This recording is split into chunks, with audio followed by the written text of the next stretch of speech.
Assalamualaikum warahmatullahi wabarakatuh.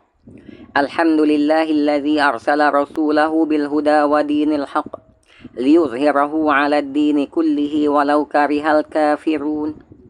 Wa asyhadu an la ilaha illallah wahdahu la syarikalah wa asyhadu anna Muhammadan 'abduhu wa rasuluh. Wa ba'd.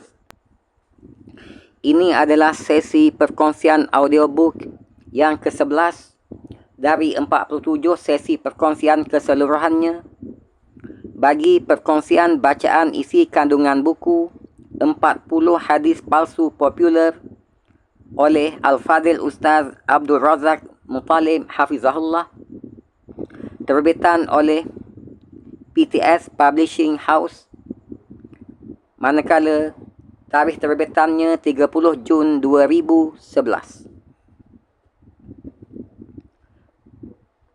Qala Rasulullah sallallahu alaihi wasallam, inna kadhiban alayya laisa ka kadhibin ala ahadin, man kadzaba alayya muta'ammidan falyatabawwa maq'adahu minan nar.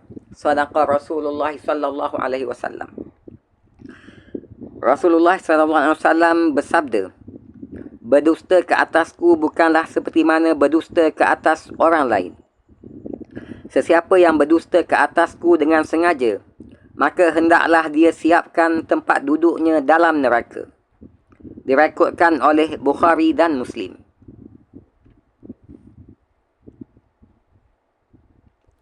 Sepintas lalu berhubung kait dengan isi kandungan buku ini.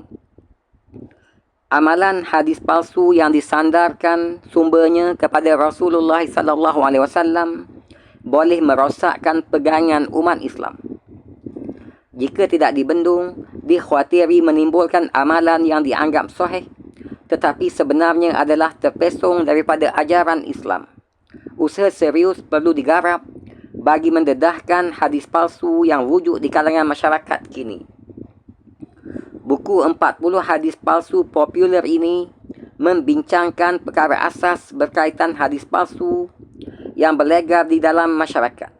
Himpunan hadis-hadis palsu ini dikumpul daripada sumber yang dipercayai bagi menjamin pendedahannya adalah berdasarkan bukti yang kukuh. Wallahu a'lam. Semoga perkongsian ini bermanfaat untuk kita semua, insya-Allah.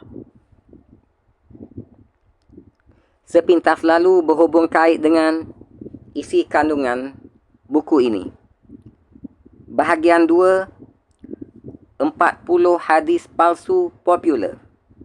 Hadis palsu kelima, solat yang tidak mencegah kemungkaran.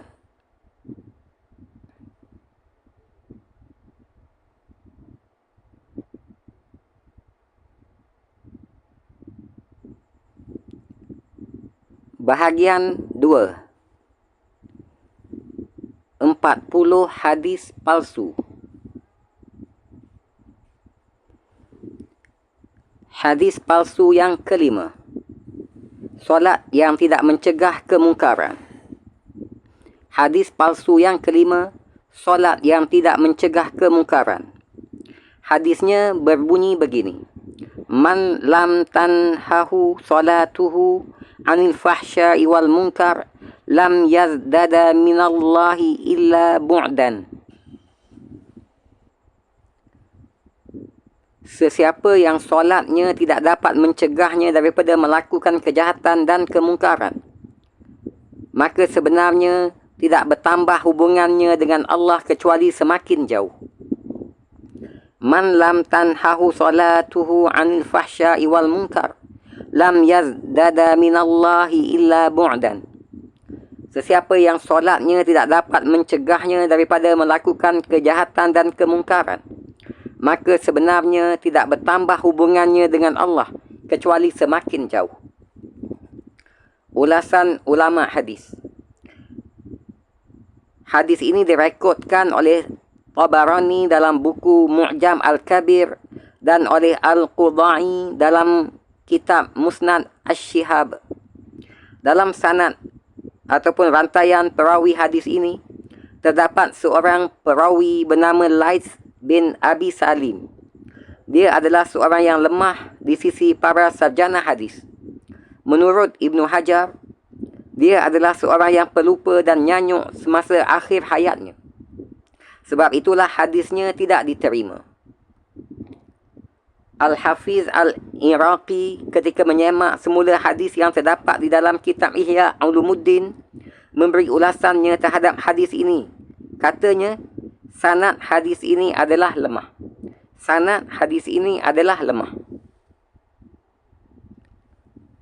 Al-Albani dalam silsilah ahadis ad-da'ifah berkata, hadis ini batil dan ia adalah popular di kalangan ramai orang, tetapi tidak sahih sama ada dari sudut sanad maupun matannya. Hadis ini batil dan ia adalah popular di kalangan ramai orang, tetapi tidak sahih sama ada dari sudut sanad maupun matannya. Sebenarnya ia adalah daripada perkataan Ibnu Mas'ud radhiyallahu anhu, tetapi dengan lafaz yang lain, iaitu seperti berikut: "Man lam ta'muruhu salatahu bil ma'ruf wa tanhahu 'anil fahsya lam yazdada minallahi illa bu'dan." Sesiapa yang solatnya masih tidak dapat menyerunya ke arah kebaikan dan mencegahnya daripada melakukan kejahatan, maka sebenarnya tidak bertambah hubungan dengan Allah kecuali lebih jauh. Perkara ini dinyatakan oleh Syekh Sa'id bin Salih dalam bukunya Ahadis Mardudah. Sekilas pandang, solat yang sempurna memang dapat mencegah seseorang itu daripada melakukan perkara yang jahat dan mungkar. Hal ini berdasarkan pernyataan Allah Subhanahu wa taala, A'udzu billahi minasyaitonir rajim. Innas salata tanha 'anil fahsya'i wal munkar wa la dzikrullahi akbar wallahu ya'lamu ma tasna'un.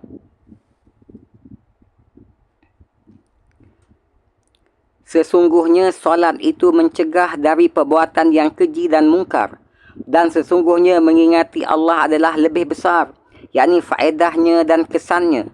Dan ingatlah, Allah mengetahui akan apa yang kamu kerjakan. Surah Al-Ankabut ayat 45.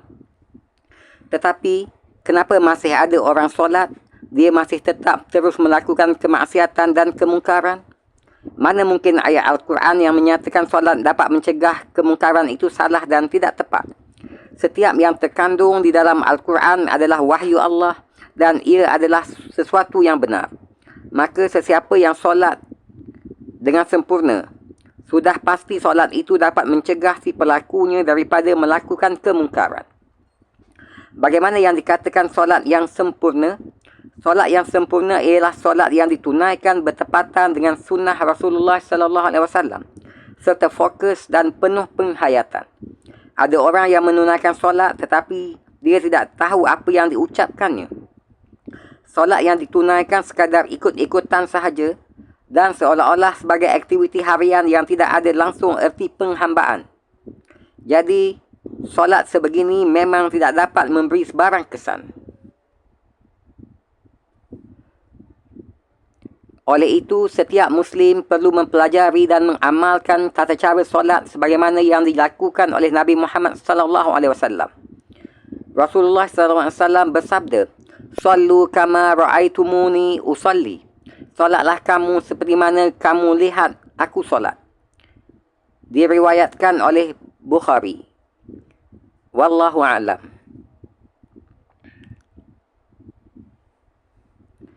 Semoga dapat kita ambil sedikit sebanyak manfaat daripada perkongsian hadis palsu kita ini, untuk sama-sama kita berwaspada daripada apa jua hadis palsu yang tersebar di kalangan masyarakat kita, insya-Allah. Terima kasih di atas kesudian mengikuti sesi perkongsian audiobook berhubung kait dengan hadis-hadis palsu kita ini. Sehingga berjumpa lagi dalam sesi-sesi perkongsian selanjutnya, insya-Allah. Wabillahi taufiq wal hidayah. Wassalamualaikum warahmatullahi wabarakatuh.